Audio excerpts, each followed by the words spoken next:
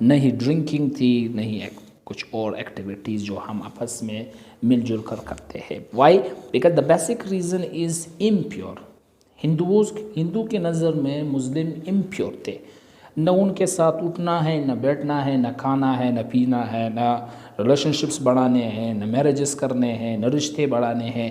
That was the basic purpose, that was the basic reason, the basic background of the ideology of Pakistan. According to Sir Syed Ahmad Khan, I am convinced now that Hindus and Muslims could not become one nation as their religion, customs and way of life is quite different. یہ جو سب سے پہلے سر سید احمد خان نے یہ to nation theory بھی جو ہے، ہم جو ہمارا نیکسٹ لیکچر ہوگا، سیکنڈ لیکچر ہوگا، ہم اس میں ڈسکس کریں گے what is two nations theory. وہ اسی لیے وہ یوز کرتے تھے کہ سر سید خان کے ازمپشنز کے مطابق، ویوز کے مطابق، کہ ہندوز اور مسلمس یہ ایک نیشن ہو ہی نہیں سکتے، کیونکہ ان کے رسم و رواج، جو کلچر ہے، جو مذہب ہے، جو ٹریڈیشن ہے، جو کسٹمز ہے، جو بلیفس ہے، جو وے آف تھنکنگ ہے، وے آف لائف ہے، وے آف سٹائل ہے، وہ ایک دوسرے کے ساتھ بہت ہی مشابہت، بہت ہی چینج، بہت ہی کنٹرڈکشن میں ہوتے ہیں، بہت ہی ڈفرینٹ ہے، یہ ایک ہو ہی نہیں سکتے according to sir Syed Ahmad Khan.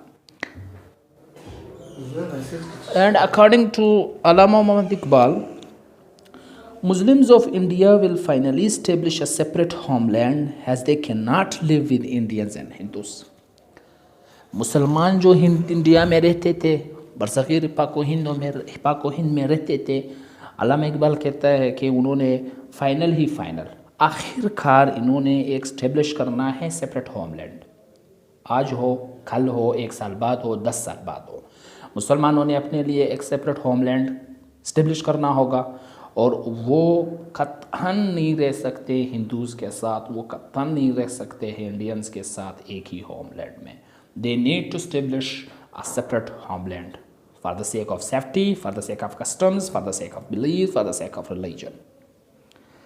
And according to Quaid-e-Azam Muhammad Ali Jinnah, Pakistan does not only mean freedom. Pakistan کا یہ مطلب ہمارا نہیں ہے صرف اور صرف کہ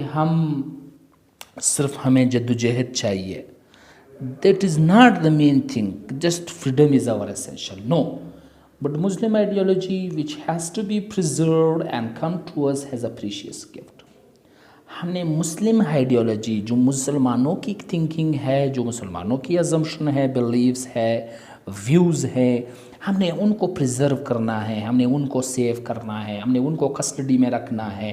and came to us as a precious gift, جو ہمیں ایک پریشیس گفٹ کی طرح ملے. That are our Muslim ideologies, that are our Muslim believes, Muslim tradition, Muslim culture. Pakistan ہم کو اس لیے نہیں چاہیے کہ ہمیں صرف ایک سپریٹ ہوم لینڈ ملے یا صرف ایک فریڈم ملے. نو.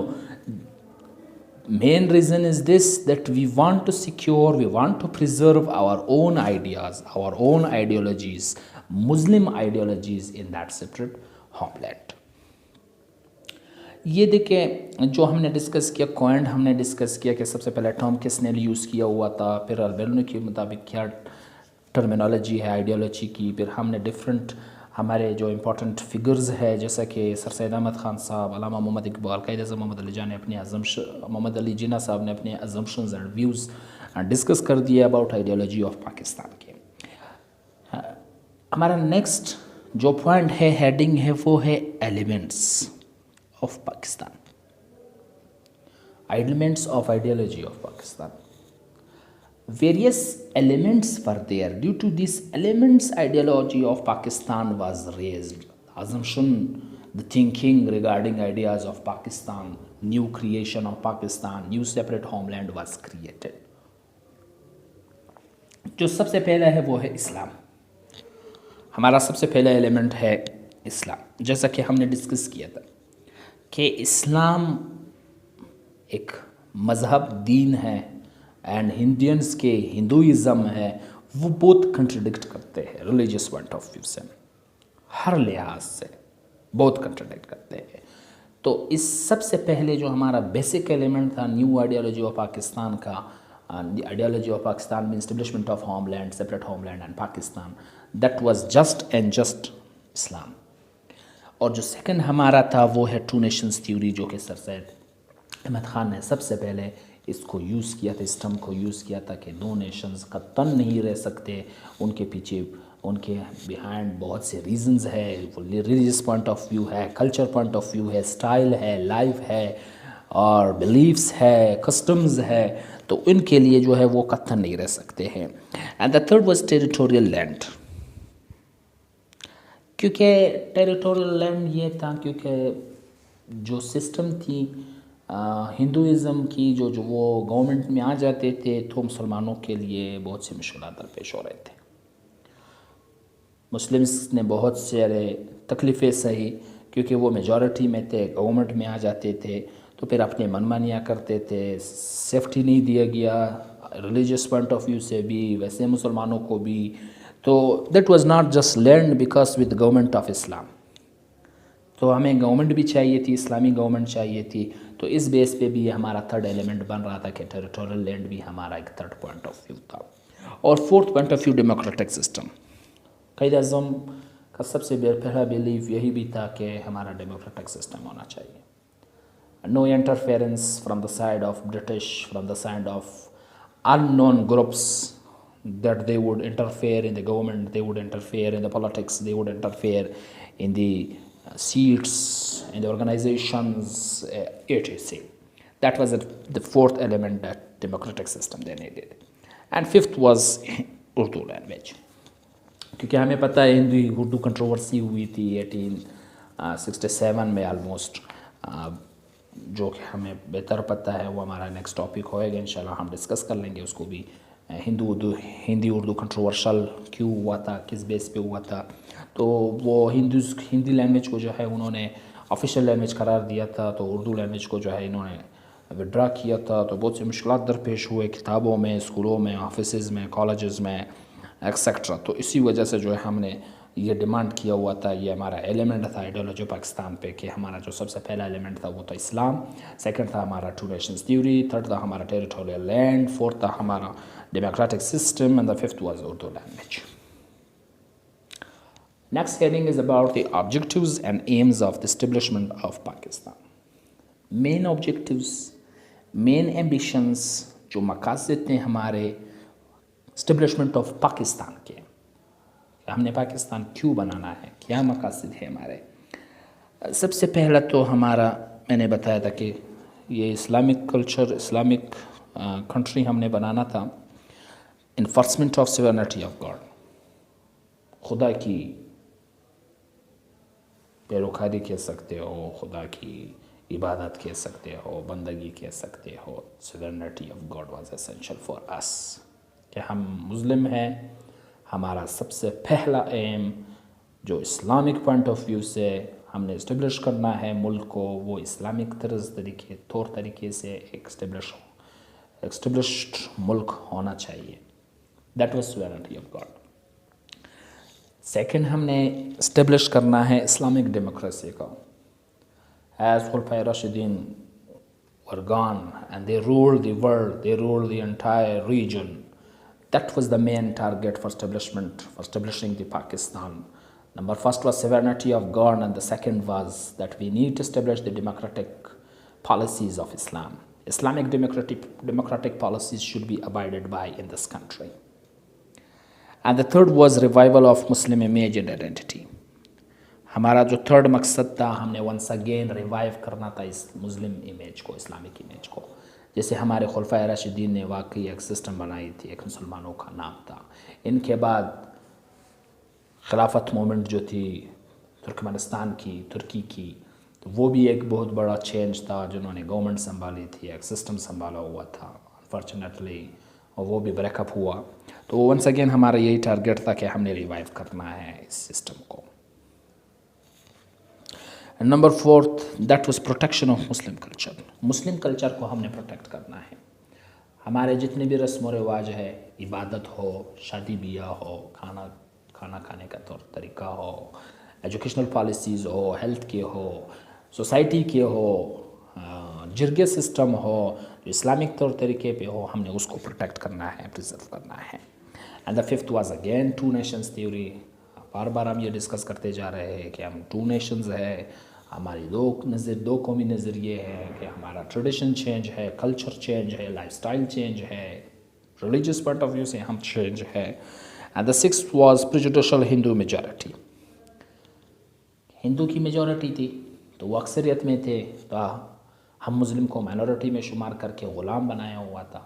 جو بھی پالیسیز وہ بناتے تھے اپنے طور طریقے پہ بناتے تھے, اپنے مفادات کے لیے بناتے تھے. برٹش سے لنک تھی ان کی, اور ہم مسلم ہر وقت مار کھاتے تھے, ہر وقت ہم ڈیفیٹ ہو جاتے تھے, کیونکہ وہ میجورٹی میں تھے اور ہم مائنورٹی میں تھے. And the seventh was establishment of balanced economic system. ہم نے ایک بیلنسڈ اکنامک سسٹم بنانا ہے, کوئی زکوٰۃ کا سسٹم ہو, اکنامکلی ہم نے ایکول رہنا ہے معاشرے میں, سوسائٹی میں, ریجن میں, ٹاؤن میں, کہ پاورٹی ریشو نہ رہے, امپلائمنٹ رہے, ایجوکیشنل رہے, دوسری پالیسیز ہم اسٹیبلش کر لیں تاکہ ہمارا جو اکنامیکل سسٹم ہے وہ برقرار رہ سکے. So my dear viewers, so today we discussed the ideology of Pakistan. Pakistani نظریہ ہمارا کیا تھا, کیا مقصد تھا, ایمبیشنز کیا تھے, ایلیمنٹس کیا تھے, پہلا ورڈ کس نے کوائن کر دیا, اور کس کس کے پوائنٹ آف ویو سے آئیڈیالوجی آف پاکستان کے ڈیفینیشنز تھے یا ویوز تھے. So hope so you have understood this lecture. Inshallah we will see in our next lecture. Hope so you have enjoyed and you have understood today's lecture. Thank you so much, and remember me in your prayers. Wassalam.